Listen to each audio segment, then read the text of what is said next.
Greetings, Rajee Narinesingh here, trans activist, author, and actress. So I just finished doing my hair. I wanted something a little more wavy and lighter, something fun. I'm getting ready to go to the third annual Nikki Hatch barbecue and pool party. It's always a really good time. Now, Nikki Hatch is unfortunately no longer with us in the physical, but she will always be with us in spirit. Nikki was a sweet, sincere, transgender activist, sister friend of mine. And in her own unique way, I believe that she helped to advance the transgender civil rights movement. So we get together on this day to honor her life and to have fun with one another. There are fellow activists and advocates and allies, and we all come together, and it's a fun day in the pool, and there's good music and a delicious food. So I'm looking forward to it. Speaking of activists, I had the honor of being taken to breakfast yesterday by Marta Gonzalez. She's a wonderful woman. Marta has been working for many, many years as an activist and outreach counselor in the HIV and AIDS community. Oh my goodness. I mean, the amount of people that she has touched. And I asked her, I said, Marta, what inspired you to do this sort of work? So she shared this touching story with me.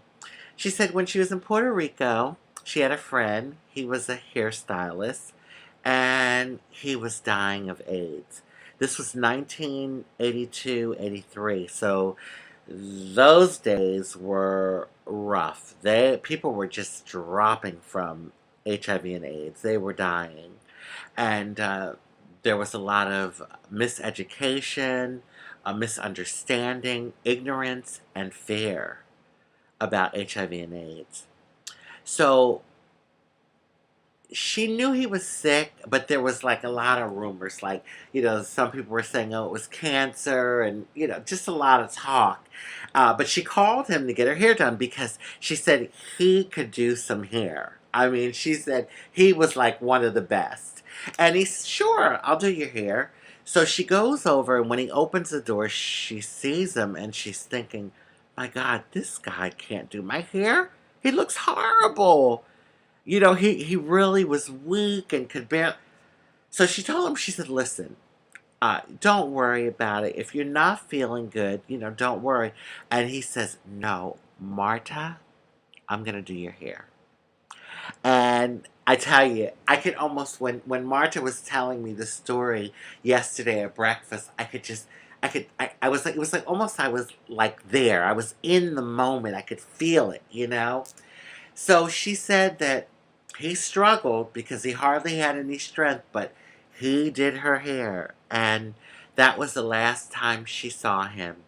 2 weeks later, she said about 2 weeks later, he passed away. And she says that he inspired her to go into the sort of work that she went into. And I got to thinking about how we inspire one another. And sometimes in just a short moment in time. I was honored to be in the LGBT Stonewall Pride Parade this past June. And I was on a float. Thousands of people came out. It was a great day of unity and pride. Just a great day of unity and pride. And so after the parade, I met up with a good friend of mine, Sean Hall. We've been friends for years. And we walked through the festival. Well, at this time in my life, I'm pretty recognizable. A lot of people recognize me now. So as I was walking through, different ones were coming up to me and they're like, "Oh my gosh, oh, I love you and I love your spirit and I love your attitude and you touched my life," and just all the wonderful messages. And they were asking to take pictures with me, and it was quite a few of my supporters and fans, and you could tell they were sincere. These were like sincere supporters and fans of mine.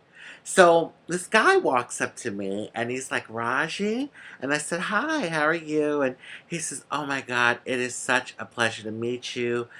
You've really touched my life. I feel so inspired by you and your story and how you have lived your life." And so I said, "Thank you," and he says, "Yeah, I've seen you on a number of shows." And he's like, "Can I take a picture with you?" And I said, "Of course."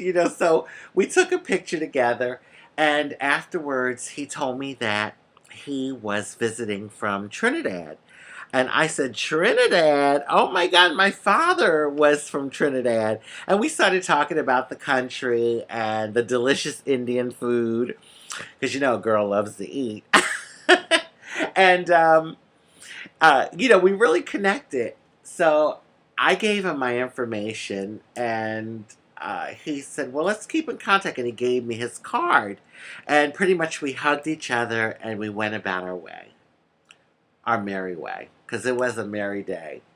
So this was June. We're now in August. So it's been about 2 months. And in these 2 months, we've been emailing back and forth here and there just to kind of keep the connection, the contact. And I received a message on my Facebook page on Sunday morning. It was from a friend of his.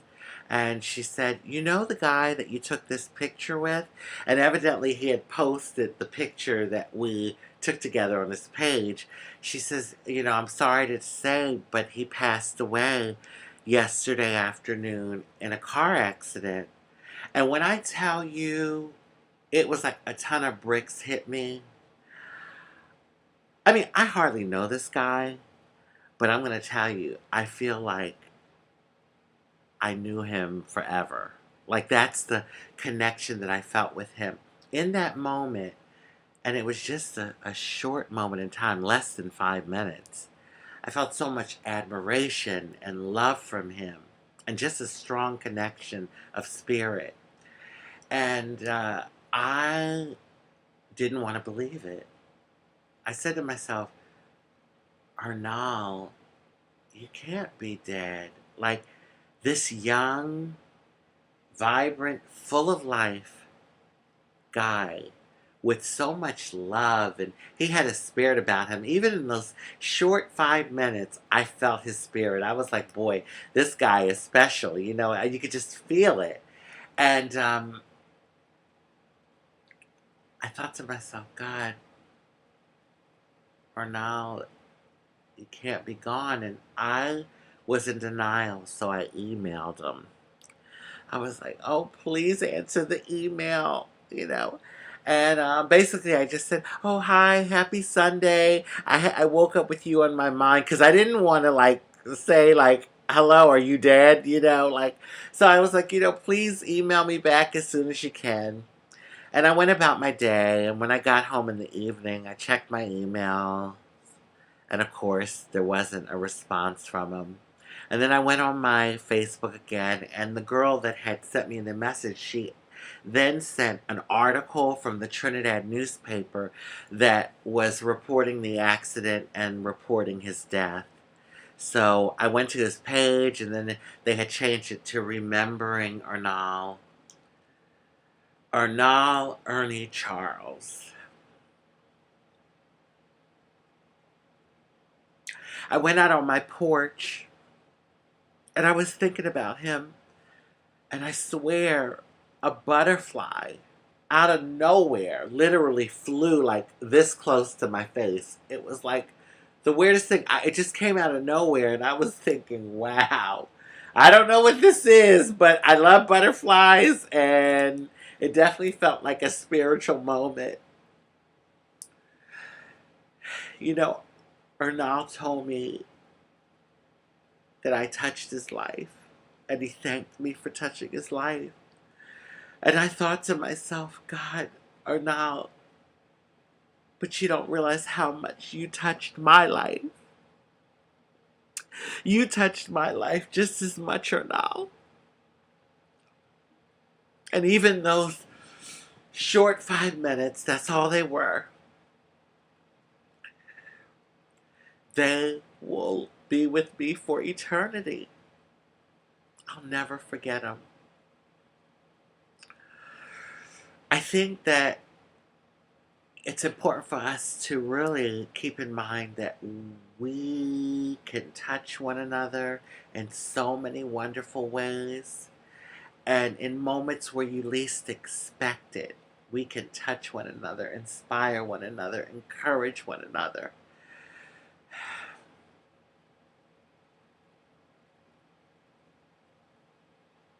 This, I'm sorry, I kind of been like in the days for a couple days, and it's funny. I don't really even know this guy. I mean, we met for 5 minutes, but I feel like I've known him forever, and that's what spirit is. In closing, I want to thank Marta Gonzalez. Thank you so much for touching my life, Marta. You've been You've been wonderful, and I want to thank you for that. I'll never forget you. And congratulations, because you are receiving the Spirit of Hope Award next Tuesday. And if anyone deserves it, you do. And to Earnoll Ernie Charles, thank you for touching my life, Earnoll.